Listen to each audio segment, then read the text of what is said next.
It can do so much for your business, the list goes on and on. That's the power of and. And this shipment will be delivered. New reaction pouring into a highly anticipated report as the Justice Department's watchdog apparently comes down hard on fired FBI Director James Comey, taking him to task for his handling of the Hillary Clinton email investigation. Welcome to a brand new hour of America's Newsroom. I'm Sandra Smith. Nice to see you, Sandra. How you doing? Morning Good to you. morning, Bill. Everything cool? Everything's good. Right on. I'm Bill Hemmer. Good morning. Potentially explosive findings slamming the former AG Loretta Lynch for the way she conducted the probe as well. Congressman Darrell Issa telling us last hour that Comey deserved to be shown the door.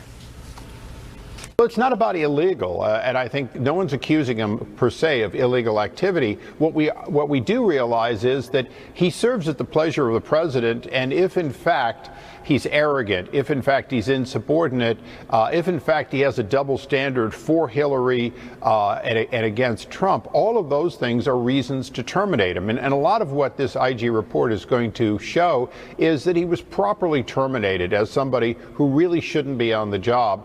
That from this hour, Catherine Harris this hour, live in D.C. And Catherine, good morning to you. What's next? Well, thank you, Bill, and good morning. We understand the report puts Director Comey's leadership style under the microscope, with the Inspector General exploring whether Comey went beyond his authorities in July 2016 when he publicly discussed the Clinton email investigation and recommended against criminal charges, a responsibility that fell to his boss at the time, Attorney General Loretta Lynch. Comey has since explained that Lynch's Arizona tarmac meeting with Bill Clinton just days before Hillary Clinton's FBI interview for mishandling classified information was a game changer, in addition to other intelligence that implied Lynch would not let the email case go too far. That intelligence is not public and its reliability unclear.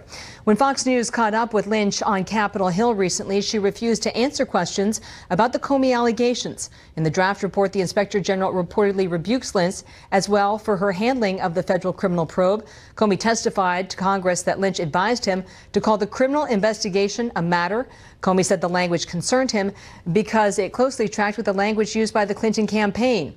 On Fox recently, the former director seemed to choose his words carefully about Lynch. I think we're both telling the truth. I never went to her and said, Loretta, I think you should recuse yourself. My problem was she had already announced it publicly that she wouldn't and that she would accept my recommendation. And so at that point, what do I do? And I decided at that point I got to step away from her.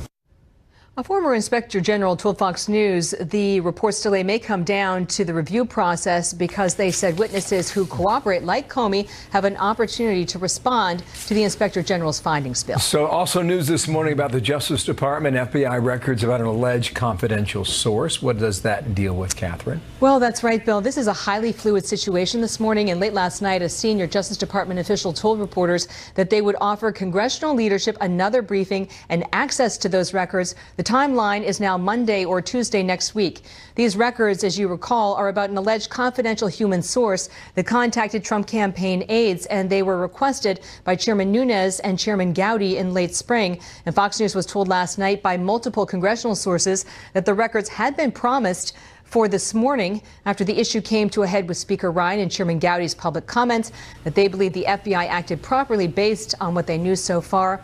It's important to note the Justice Department official acknowledges now that the records that were, quote, inspected were not inspected, at that earlier briefing. In other words, nobody read them, but the records were in the room. Now, are we fair to say that the report, when it comes out, will deal with Comey and Loretta Lynch and will not deal with the FISA order? That may come at another time? Based on our reporting, we believe that that may come at another time, but it's important to note the title of the briefing, the testimony that's on the books with the Senate Judiciary Committee, and it's called Events Leading Up to the 2016 election. So that may be a larger basket, if you will, than just the emails, Bill, but we'll know that when it happens. Seems like we have ways to go then. Catherine Harris, thank you. Yes. In Washington. Thanks, Sandra. For more on all this, let's bring in Charlie Hurt, opinion editor for the Washington Times and a Fox News contributor. Charlie, you know, it's tough to manage expectations with this IG report. We don't know when it's coming out. We really don't know, as Bill and Catherine were just discussing, the scope of it. What are your expectations? Well, I have to say that somebody's doing a pretty good job of managing expectations with it, because, of course, we're getting all of these leaks.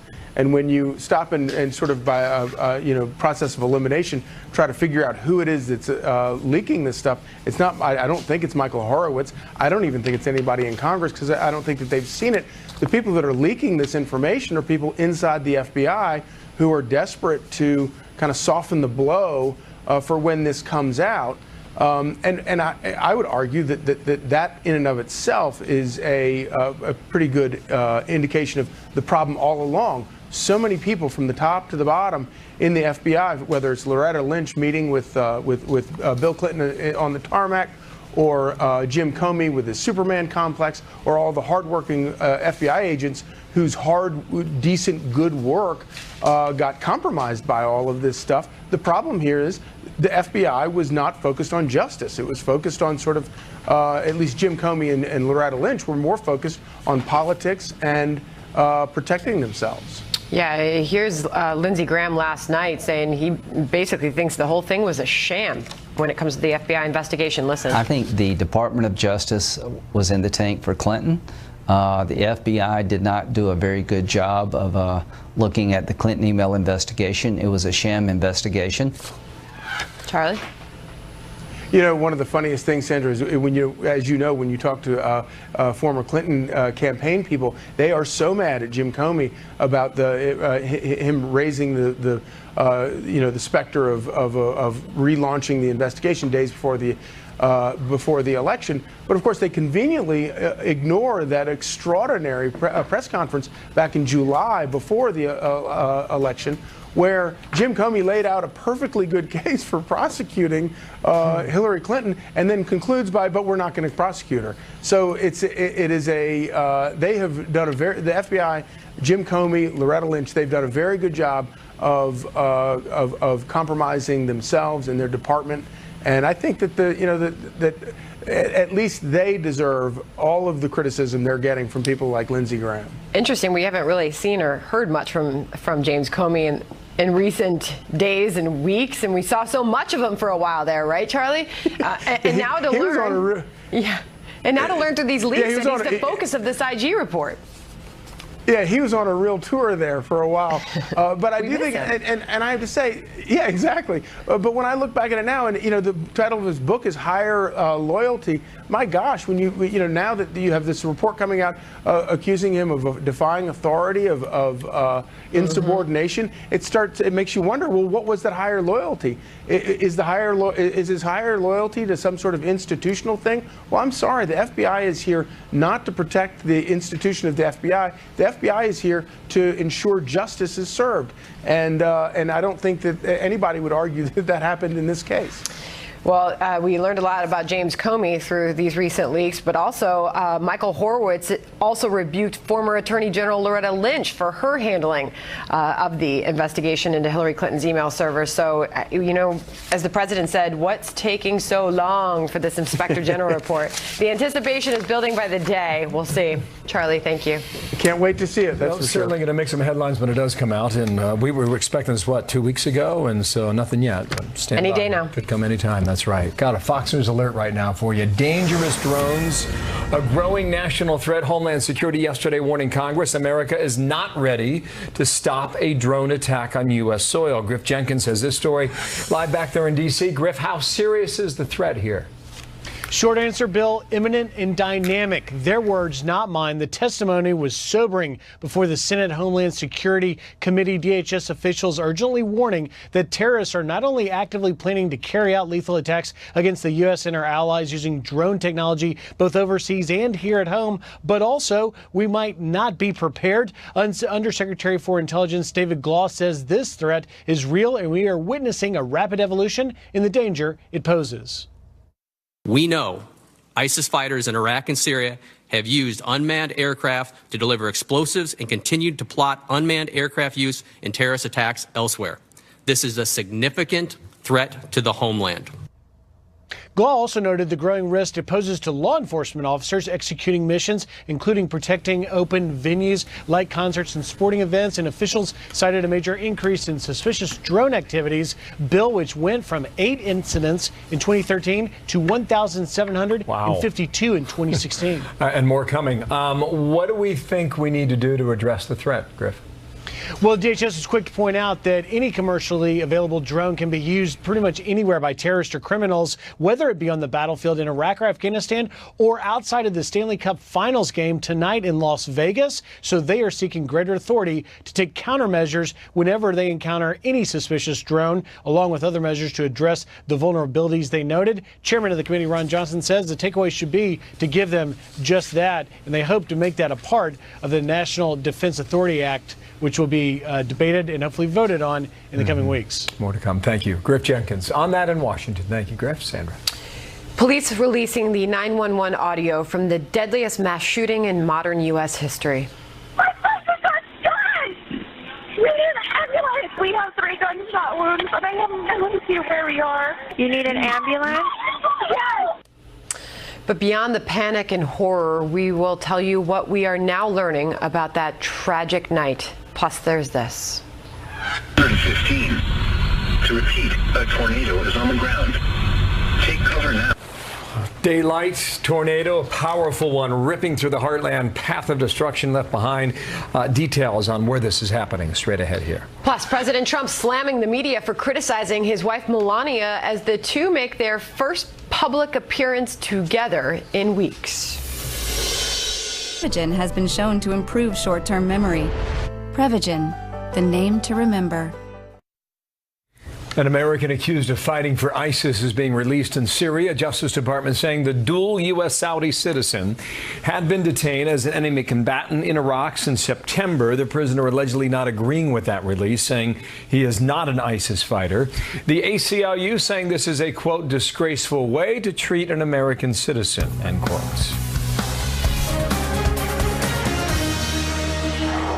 Through a little rough patch, but she's doing great, and we're very proud of her. She's done a fantastic job as First Lady. The people love you. People of our country love you. Very impressive. President Trump defending Melania yesterday during their first public appearance together since the First Lady underwent minor surgery. Kayleigh McEnany is a spokeswoman for the Republican National Committee. Jammu Green is a former candidate for the chair of the Democratic National Committee and a Fox News contributor. I think I can speak for all of us and say, thank goodness she's back. She's doing fine after this surgery. But Kayleigh, I mean, the headlines that have been out there since her disappearance, as so many put it, you don't have to look far. Why Melania Trump's vanishing act matters. The invisible Melania Trump. They gave her a really tough time.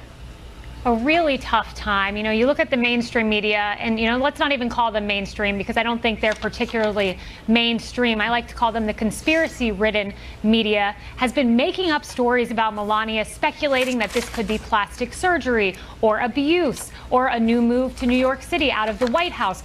It is ridiculous, the lies that have been told about our esteemed First Lady. But you know what? The good news is, the silver lining of all of this is, Melania Trump has the trust and the love of the American people. She has a 57% approval rating. Meanwhile, the media has the lowest approval rating in Gallup recorded history. So the American people recognize injustice. Jammu, the president took to Twitter to attack the fake news media, as he calls it, on this entire story. And he said the fake news media has been so unfair and vicious to my wife and our great First Lady, Melania, during her recovery from surgery. They reported everything from near death to facelift to left the White House and me for New York or Virginia to abuse. All fake. She is doing really well. Why did he even have to do that? Why did it get to that point?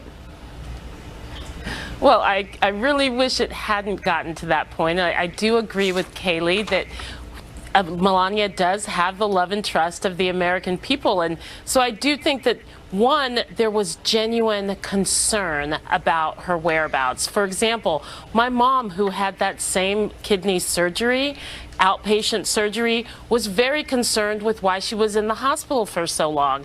Now, the speculation that has run wild has been outrageous. It's been disgusting. But I do think it is important to point to the president has a role to play in setting the tone when it comes to conspiracy theories.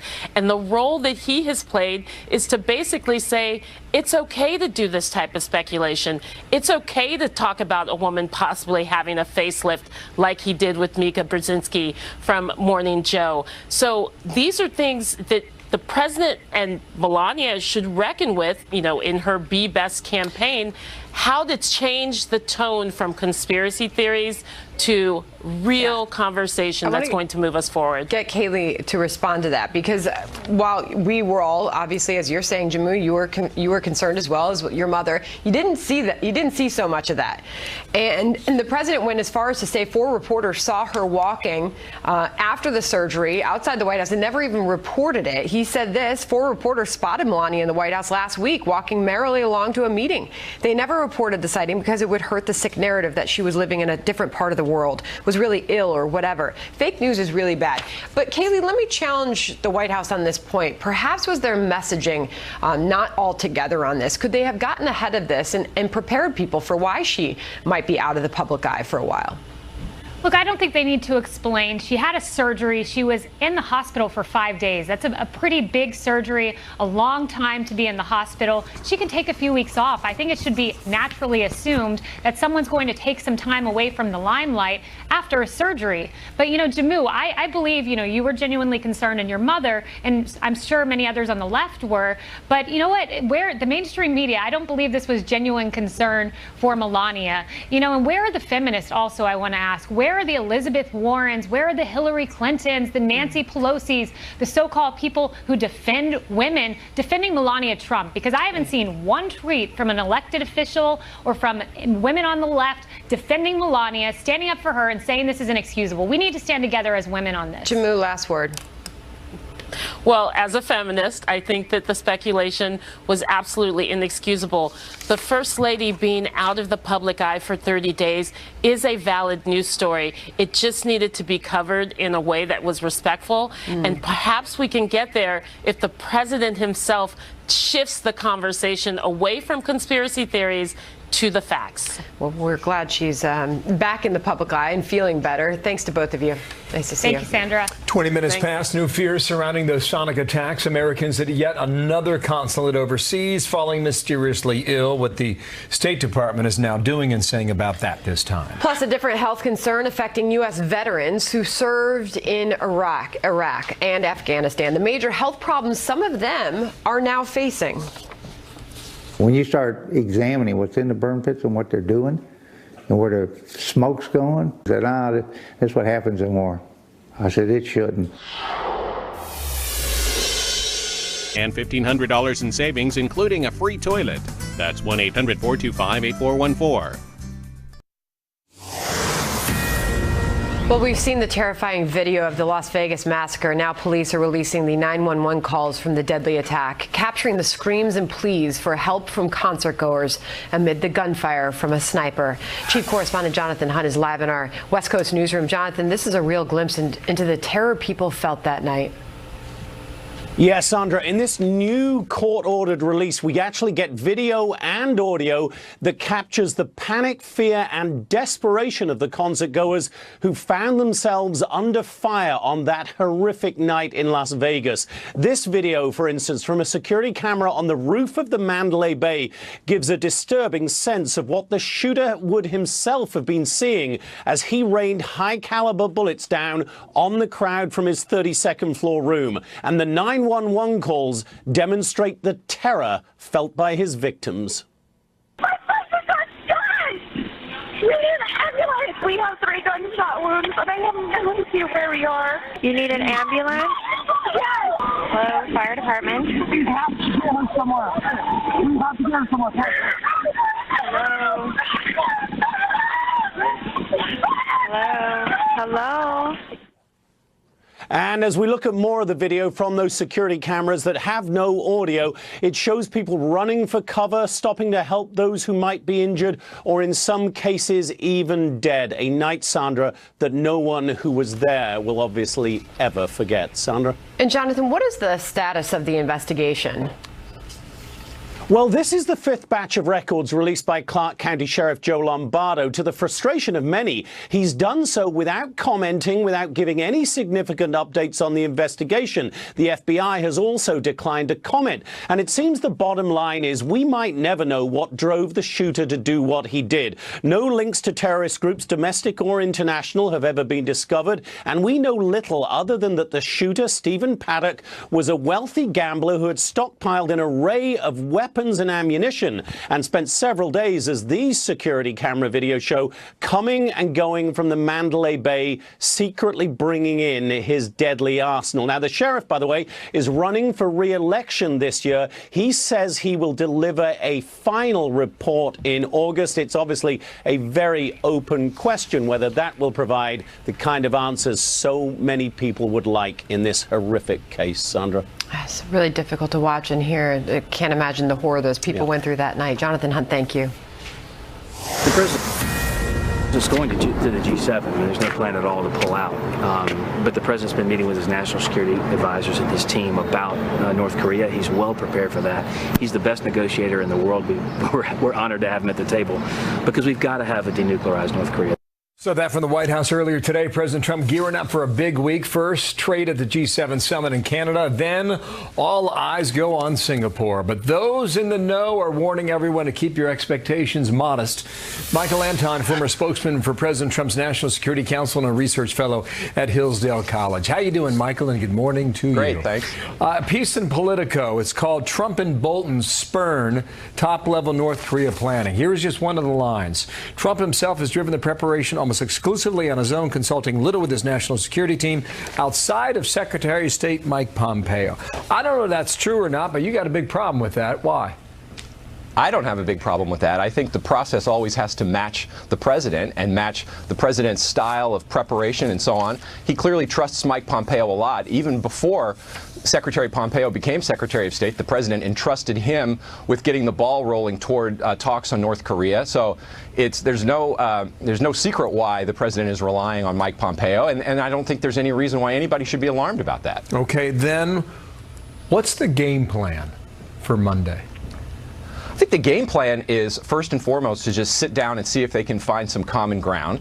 I think the North Koreans will probably try to play the same tricks that they've played on prior administrations, which is to say, offer vague concessions that they won't follow up on until they get concrete things from the United States. So the United States has got to be prepared, as I assume we are, to realize that that's the North Korean game plan and make clear that we're willing to make concessions only in response.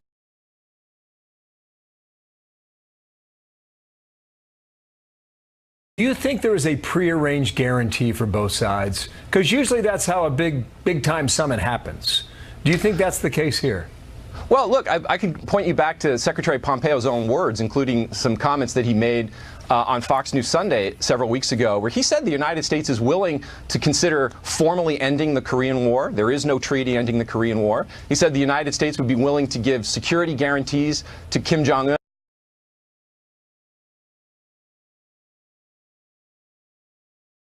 Korean economy. So these are all things that are on the table if the North Koreans do what the United States wants and expects, which is genuinely denuclearize and allow inspectors in to verify that they've done it. Yeah, you know, I think about the Obama administration, how long they tried to cajole the Iranians just to talk. Well, you know, that's a great deal point. Together, and this thing came together so quickly, it appears. That's a great point. Look, it took the Obama administration basically 4 years to get the Iranians to the table. And then the United States failed at the table and got this disastrous deal. It took the Trump administration slightly over 1 year to get the North Koreans to the table, a much more difficult regime to work with, by the way. And now the negotiations haven't started, so we don't know what will happen at the table, but we do know that this is an administration that's well aware of past mistakes that the United States made in dealing with the North Koreans and is determined not to make them again. So I think we should all be optimistic, as I am. Oh, wow. I hope you're right about all that. What'd you think about Rudy Giuliani's comment from Israel saying that Kim Jong-un came back and begged and pleaded once the threat of a cancellation was made public? Well, look, it was probably not a comment that was well received in Pyongyang. Then again, the summit is still on. Everything is still going forward. So I think we all ought to just be looking forward to next week, and all ought to be hopeful that the United States, we're not going to accomplish all our goals at this one summit, but if we can open the door toward accomplishing those goals, the summit will have been a success. Yeah, I said Monday. It's Monday night our time, but it's Tuesday morning Singapore time. They're 12 hours ahead. When we first talked about this several months ago, Michael, you gave our viewers that warning. You said don't expect everything to happen in one sit down. This will be a process that takes months, if not years, to resolve. Have you changed your mind on that? Well, look, I would say the process can be as fast as the North Koreans want it to be. If they decide that they want to move ahead toward the kinds of benefits that Secretary Pompeo has held out for them, they can get this done very quickly. All they have to do is dismantle missiles, open up sites, let inspectors in. That can be a matter of months if they want it to be. If they want it to go slower, the timing is really much more in their court than it is in our court. So the question is, how much do they want those benefits? How much do they want the sanctions to come off? How much do they want oil to flow in at a higher rate? How much do they want to boost their hard currency reserves? We know they want all of those things. The question is, how quickly do they want them? And they can get them more quickly by simply denuclearizing more quickly. You're a great guest. Michael Anton, thank you. We'll speak next week, okay? A lot on the line. Thanks. Thank you. Lawmakers wrestling over immigration reform, but some Republicans are hopeful that a deal is near. I think everybody wants to deal with both border security and DACA. And so when we look at dealing with both of those things, I don't see that you'll get one without the other. I think most people realize that. And while GOP leaders are touting progress in reaching a compromise, a bill is reportedly far from finalized. Senator John Thune here to weigh in on the ongoing negotiations. Also, Sandra, a woman stunned by a bear. Apparently, the bear was waiting for dinner. Here I am sitting at the picnic table. Somebody is standing there taking this video. Ready to be served. The rest of this story coming up. Our audience. Or go to thumbtack.com today. Crazy weather across the heartland. Look at this massive tornado in Wyoming. You can see the photographer getting extremely close to the twister in the southern part of the state. This happened last night in a field. Thankfully, nothing, hard to believe looking at these images, nothing was damaged, but that wasn't the case. And in Texas, look at this hail. Oh, watch out, guys. All right, guys, this is the hail we're getting right now. Carrollton, Texas. Gosh. That is no joke. Yeah. And I say that as somebody in the Midwest that saw a lot of hail. That was big. Baseball-sized hail slamming into cars and homes in the Dallas-Fort Worth area. The Insurance Council of Texas predicting the storm caused more than $400 million in damage. Baseball, right? That was sizable. Wow. And that tornado in Wyoming during daylight, it's rare when you see something of that size, with that sunlight hitting it. It can be gorgeous, yeah. In that kind of way. In nature's kind of way, right? Massive. Wow, check that thing out. All right, 25 minutes past the hour now. Here we go. Mysterious illness now evacuating Americans from a U.S. consulate in China. This happening after an employee showed symptoms of some sort of sonic-related sickness similar to the one that Americans at the Cuban embassy experienced 2 years ago. Here's the statement from the State Department, quote, U.S. medical professionals will continue to conduct full evaluations to determine the cause of the reported symptoms and whether the findings are consistent with those noted in previously affected government personnel or possibly completely unrelated. Garrett Tenney's live in Washington. That's a mouthful. Garrett, good morning to you. How widespread are these symptoms? Good morning. Good morning to you, Bill. The State Department hasn't given a solid figure, but the number of Americans experiencing the symptoms does appear to be growing. We now know one diplomat from the U.S. consulate in Guangzhou was sent back home for further evaluation last month, and that at least several more came back this week. Secretary of State Mike Pompeo has said the symptoms are very similar to those experienced last year by U.S. personnel at our Cuban embassy, and that was following what's believed to be the result of sonic attacks, which caused nausea, headaches, hearing loss, and other cognitive issues.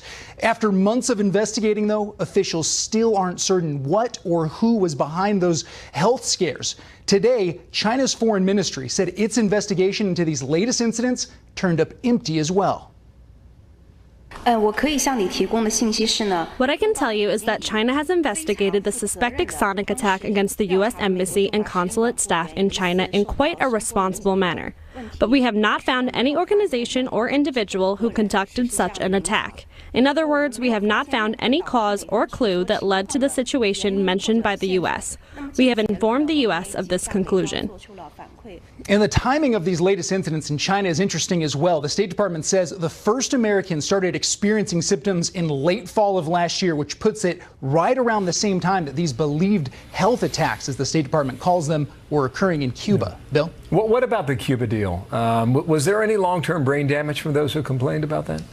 Well, it's certainly possible. The State Department has described the symptoms that folks experience there as similar to what you would experience if you'd had a concussion or a minor traumatic brain injury. Now, in October, at least 24 Americans at the U.S. Embassy in Cuba complained about those illnesses. And while not all of them were found to have been affected by those health attacks, that we do know the State Department has a number of medical teams that are still treating those individuals and trying to see exactly what caused it and what the long-term impacts will be. Thank you, Garrett. Garrett Tenney on that from Washington. Thanks, Andrew. Meanwhile, there's another health concern affecting U.S. service members in Iraq and Afghanistan. During the wars there, the military used burn pits to incinerate numerous types of waste.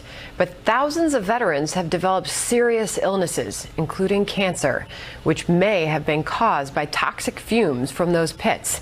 Retired Army Lieutenant Colonel Dan Brewer went to Iraq to investigate and wrote an exhaustive report. But in an exclusive interview with Fox News, he says the findings were mostly ignored.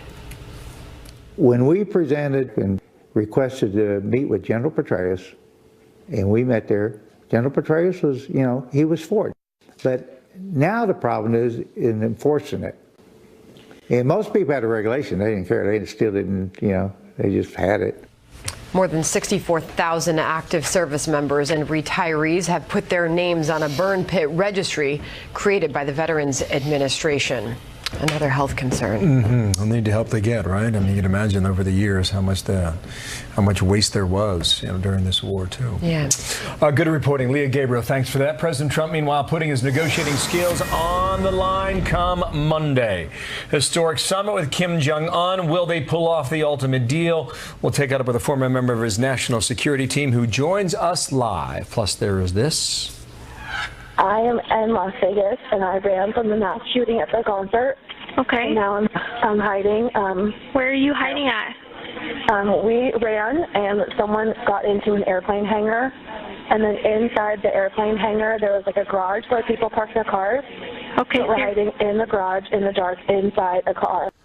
The chilling 911 calls from the Las Vegas massacre just released, capturing the sheer chaos and panic from those moments. More on what police are learning from that night.